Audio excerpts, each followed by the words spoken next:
Good morning to all of you and welcome to your channel GK face current में। Guys आज date है 13 अगस्त और जानेंगे आज 13 अगस्त से द हिंदू की vocabulary which is important for all competitive examination. Guys जैसे कि आप सभी जानते हैं डेली मॉर्निंग में 8 o'clock पर मैं आप सभी के साथ वोकेब डिस्कस करता हूं जो कि हर एग्ज़ाम में पूछी जाती है और ये इम्पोर्टेंट वोकेब है। ठीक है, जितने भी एग्ज़ाम में आपसे इंग्लिश पूछी जाएगी उन सभी के लिए इम्पोर्टेंट है और इसका जो PDF का लिंक है वो मैंने डिस्क्रिप्शन बॉक्स में दे दिया है, वहाँ से आप लोग डाउनलोड कर सकते हैं। और जो न्यू स्टूडेंट्स हो चैनल को सब्सक्राइब एंड शेयर करना ना भूलें। सो चलिए स्टार्ट कर लेते हैं सबसे पहले आज की हमारी फर्स्ट वोकेब से। सो क्या है हमारी आज की फर्स्ट वोकेब, देख लीजिए। Abate. Abate parts of speech इसका वर्ब है, मीनिंग है उकसाना, किसी व्यक्ति को गलत करने को उकसाने के लिए। मीनिंग इनकरेज और assist someone to do something wrong, कुछ गलत करने के लिए किसी को प्रोत्साहित करना या फिर सहायता करना। क्या करना? किसी को इनकरेज करना, प्रोत्साहित करना उसको कुछ गलत करने के लिए। सो यहाँ पर आप इमेज में देख सकते हैं किस तरीके से इनको भड़का रहे हैं। सिनोनिम्स की बात करें तो फेमेंट मतलब कि सिकाई करना, इंसाइट भड़काना, इंस्टिगेट उत्तेजित करना एंड प्रोवोक का मतलब होता है उकसाना।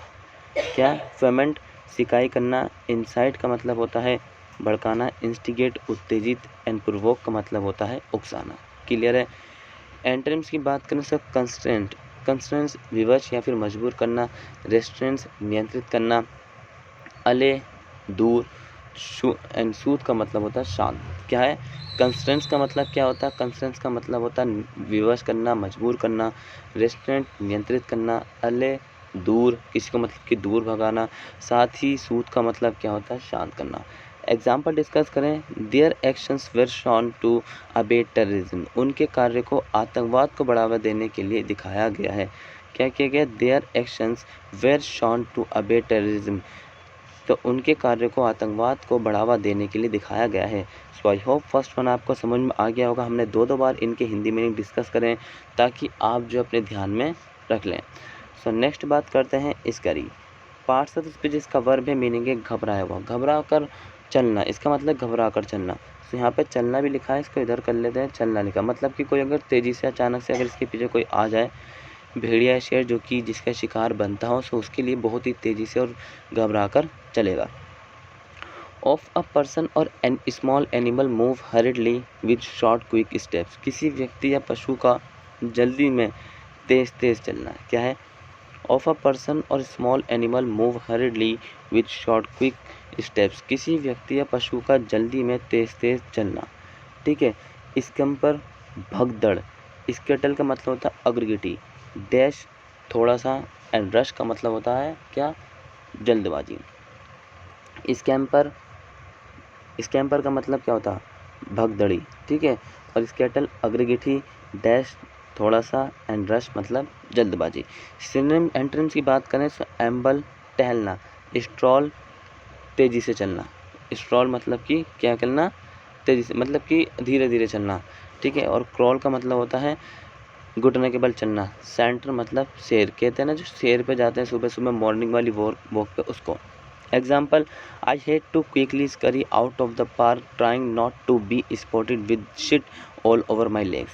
सो मुझे जल्दी से पार्क से बाहर निकलना पड़ा और कोशिश कर रहा था कि मेरे पैरों पर गंदगी ना दिखे। सो क्या कह रहा था वो? I had to quickly scurry out of the park trying not to be spotted with shit all over my legs. So मुझे जल्दी से पार्क से बाहर निकलना पड़ा और कोशिश कर रहा था कि मेरे पैरों पर गंदगी ना लगे। सो ये इसका स्करी का एग्जाम्पल था जो कि इम्पोर्टेंट है और आपने भी कितने 5 एग्जाम्पल डेली बनाने और इन सबको याद करते हुए चलना, सिनोनिम्स और एंटोनिम्स को। नेक्स्ट बात करते हैं। और अभी तक चैनल को सब्सक्राइब नहीं किया तो सबसे पहले तो भाई चैनल को सब्सक्राइब कर दीजिए, साथ ही शेयर कर दीजिए और लाइक एंड डिसलाइक कुछ भी कर सकते हो, बेल आइकन प्रेस कर लेना ताकि आपको all notification time to time मिल सके और आप टाइम से ज्वाइन हो सके। ठीक है। इसके अलावा जो 9 की स्टडी पे जो आपको करंट अफेयर कराई जाती है उसको देखना भी ना भूलिए। ठीक है। टॉप 10 कराई जाती है और उस पर शॉर्ट वीडियोज़ भी डाली जाती है। सो उसको जाके सब्सक्राइब कर दीजिए और शेयर कर देना। अभी तक मॉर्निंग की जिस किसी ने करंट अफेयर नहीं देखी जो कि जीके है एक मतलब कि MCQs वाली, उसको जाकर देखिए। 2 बजे वाला एक और करंट अफेयर का टॉपिक आता है उसको भी देखिए। ये सभी इंपॉर्टेंट है एग्जाम पॉइंट ऑफ व्यू से, चाहे आप कोई सा भी एग्जाम कर रहे हों, किसी भी एग्जाम की प्रिपरेशन कर रहे हैं। सो नेक्स्ट बात क्या कर रहे हैं हम? एब्रेशन। पार्ट्स ऑफ स्पीच इसका नाउन है और मीनिंग है पतन। पतन का मतलब फॉर एग्जांपल आपने हड़प्पा सिविलाइजेशन के बारे में तो पढ़ा होगा, किस तरीके से उसका पतन हुआ। So a departure from what is normal, usual और expected, typically and unwelcome one. जो सामान्य या अपेक्षित आमतौर पर एक अनिच्छुक है उसका जाना। जो सामान्य या अपेक्षित आमतौर पर एक अनिच्छुक है उसका जाना। ठीक है, सो क्लियर हो। सो ये इसका मीनिंग है भाई, जिसको आपने याद रखना है। सो अब बात करते हैं इसके सिनोनिम से। एनोमली, एनोमली का मतलब होता है नियमहीनता। डेविएशन, विचलन, विचलन का मतलब होता है कि ऐसा व्यक्ति जिसका जो है आम लोगों से व्यवहार बिल्कुल ही अलग हो। डाइवर्जन का मतलब भी विचलन होता है। एबनॉर्मलिटी मतलब असामान्य होता है। क्या होता है? असामान्यता, असामान्य। इरेगुलर, अनियमितता। एंड वेरिएशन का मतलब होता है क्या? थोड़ा सा, बिल्कुल अलग। ठीक है, वेरिएशन। क्लियर। अब देखें एंटोनिम्स क्या है इसके। नॉर्मलिटी, सामान्यता। ठीक है, यूजुअलनेस का मतलब यूजुअलनेस का मतलब होता है असाधारण। ठीक है, और कन्फ्रंट का मतलब होता है अनुमोदन। क्या होता है? प्रमोदन, सॉरी। ठीक है, कन्फर्म मतलब कन्फर्म होना। ठीक है, रेगुलर, नियमितता, नियमितता, नियम से चलना। Example, I had a mental aberration and forget we had a meeting today. में एक मानसिक विपथन था और भूल गया था कि आज हमारी बैठक है। तो उससे मानसिक विपथन था जिसके कारण वो भूल गया था कि आज हमारी मीटिंग है। ठीक है, सो क्लियर है। नेक्स्ट देखें क्या है। सो नेक्स्ट है स्विंडल। पार्ट्स ऑफ स्पीच इसका वर्ब है, मीनिंग है ठगी। किसी व्यक्ति की जेब काट लेना या फिर किसी व्यक्ति को प्रलोभन या फिर लालच देकर उसको ठग लेना। मीनिंग ऑब्टेंड मनी फ्रॉडुलेंटली, बेईमानी से धन प्राप्त करना। सिनोनिम्स क्या है? बिल्क, बकाया धन लेना। कौन, चोर। डिसीव का मतलब धोखा। डिफ्रॉड मतलब छल। एंड फ्लीस का मतलब थोड़ा सा। ठीक है, एंटोनिम्स की बात करें, हेल्प, मदद। एंड गिव का मतलब होता है देना। Example, you could argue that was swindle money well spent. So आप तर्क देख सकते हैं कि अच्छी तरह से खर्च किया गया पैसा ठगा गया था। You could argue that was swindle money well spent. आप तर्क दे सकते हैं कि अच्छी तरह से खर्च किया गया पैसा या फिर ठगा गया था। ठीक है, सो क्लियर है। यहाँ तक तो उम्मीद करता हूँ क्लियर हो गया होगा। अगर आपका कोई भी डाउट्स हो तो आप मुझे कमेंट सेक्शन में कमेंट करके बता सकते हैं। Next is histrionic. Histrionic, parts of speech इसका नाउन है और मीनिंग है नाटकीय। जो आपने देखा होगा सर्कस वाला ड्रामा, वही। Melodramatic behaviour design to attract attention, ध्यान आकर्षित करने के लिए बनाया गया मेलोड्रामिक, या फिर मतलब कि आप यहाँ पे नाटकीय लिख सकते हैं, नाटकीय व्यवहार। तो जिसको वहाँ पे लोगों का जो एंटरटेनमेंट होता है, मनोरंजन होता है, वो। सिनोनिम से ड्रामा, नाटक। अफेक्टेशंस का मतलब होता है मतलब कि दिखावट।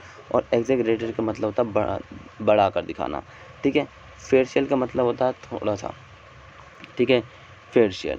सो एंट्रेंस की बात करें, फ्लेगमेटिक, सुस्त। और स्टॉलिड का मतलब क्या होता है? मंदबुद्धि। क्या होता है? मंदबुद्धि। ठीक है, सो भाई एग्जाम्पल इसका, he is such an effective player he doesn't need the histrionics.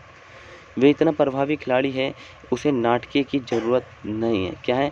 He is such an effective player he doesn't need the histrionic. वे इतना प्रभावी खिलाड़ी है कि उसे नाटकीय की ज़रूरत नहीं है। सो यहाँ तक जो हमारी आज की जो टॉप 5 हम डेली वोकैब डिस्कस करते हैं, जिनके पहले मैंने सिनोनिम्स और एंटोनिम बिल्कुल पैटर्न अलग कर दिया गया है, कंटेंट और जो बढ़ा दिए।